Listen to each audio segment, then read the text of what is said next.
hindi lang dito sa Pilipinas, kundi sa buong mundo.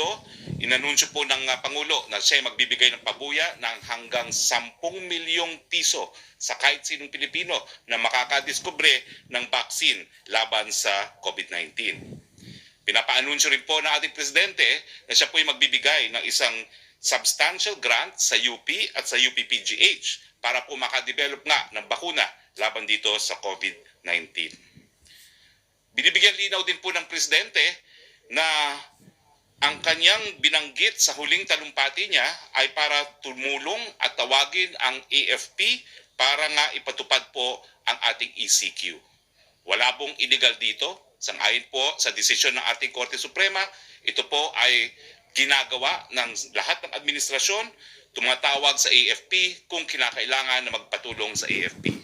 Gayunpaman, ulitin ko po, sa ating salig ng batas, merong 3 extraordinary kapangyarihan ng ating Presidente bilang Commander-in-Chief ng Hukbong Sandataan. Ang pinaka-less intrusive ay ang tinatawag na calling out powers. Ang susunod po ay yung suspension of the privilege of writ of habeas corpus at ang pinaka-draconian ay ang martial law po. You could cure the coronavirus by using an anti-inflammatory, just like my point. So I would like to suggest that for researchers to look for this site and the people around this, because I do believe they are in the right direction. So many are discussing different antiviral drugs, which is good, and there are also a lot of antibiotics which we already have. But sometimes we forgot that there is also what we call the antibody reaction. So the antibodies should also be controlled. Not only the viruses, not only the bacteria, but also the antibodies. So research will not just focus on virus, antiviral, or antibacterial, but it should also focus on an antibody. So my proposal is actually, if we could make an antibody, but specific only for the coronavirus antibodies, not for all the antibodies, so that we can make an adult person like a young kid again by removing the antibodies that was created by the ordinary coronaviruses which he was exposed at the first. So that when the true virus comes in, the 2019 comes in, the lungs will not overreact and the patient will just develop ordinary signs like flu, just like he is a kid.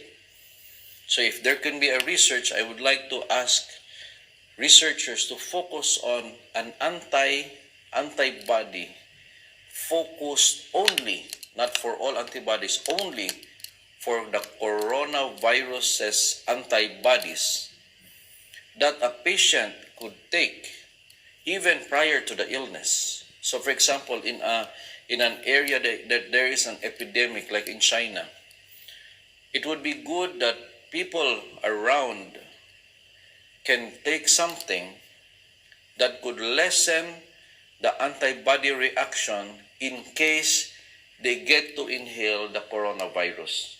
Because it's not really the virus that kills the patient, but it's the overreaction of the antibodies that kills the patient. Because it's happening inside the lungs.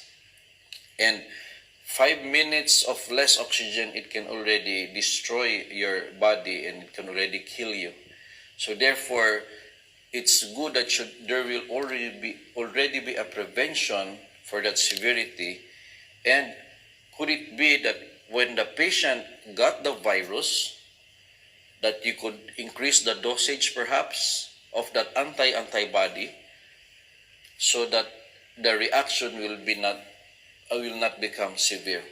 So I'm thinking of inhaled drugs, because inhaled drugs goes to the lungs directly.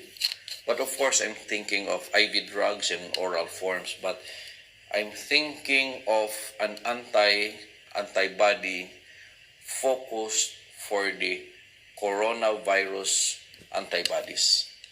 But of course, not for other antibodies. And there have been millions and billions of money poured on this disease, and I hope you could put some studies on this one. An antibody specific for the coronavirus, which could be given earlier prior to the infection, and it can be given higher dose during the infection to prevent the severity. Okay. Now, I would like to continue on with the discussion on the immunization. So I just want to highlight in this study, the immunization with SARS coronavirus vaccines, this is dated 2012, leads to pulmonary immunopathology on challenge with the SARS virus. There's a potential that the patient can even become severe if you give the vaccine, just like was given on the mice. Let me give you an example. If I give a vaccine to a patient with about coronavirus, so then I induce some antibodies there. But what if, because there are 7 types of coronavirus, what if a coronavirus comes in and there are already antibodies that was stirred up by the vaccine? What can happen? It can develop severe reaction because the antibodies were generated specific actually at the lung area as well. So the question here is, if you make a vaccine, should you also include the other coronaviruses? Because there are 7 coronaviruses. So the question is, should you include all the other coronaviruses in one vaccine, or the only COVID-19? In a sense that antibodies can really play a big role. It's like the more antibodies, the more the reaction, but the less antibodies, the less reaction with regards to the coronavirus, because the attack or the event happens at the lungs. I do believe that if coronavirus doesn't really do well at the lungs, like just anywhere, any part of the body, this is not much of a problem. Because if there are any inflammation outside the lungs, a person can survive. But if the inflammation is at the lungs is where you breathe air. So the solution that I'm thinking of actually is not to boost the antibodies for the coronavirus because the fight is in the lungs, but rather to prevent the overreaction of the antibodies. After all, the virus is just a virus which passes by. Because the nature of a virus is that it just goes to your body and it just goes away. Just like the ordinary flu. Without antibiotics, without medicine, it will just pass by. But if the reaction is severe, then the reaction is the one that we have to take care of.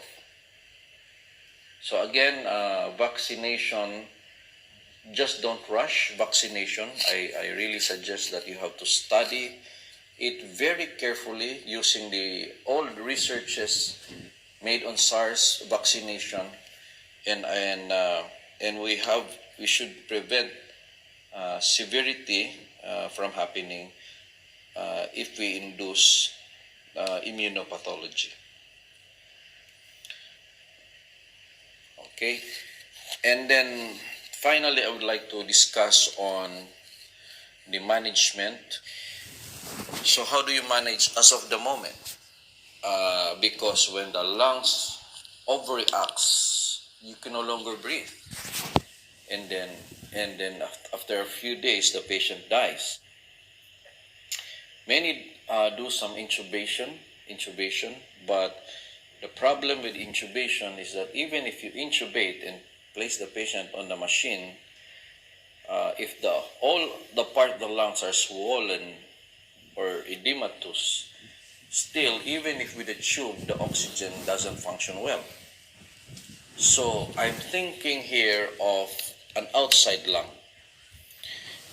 while the virus is still attacking and the antibodies are reacting at the lungs, we need an outside lung.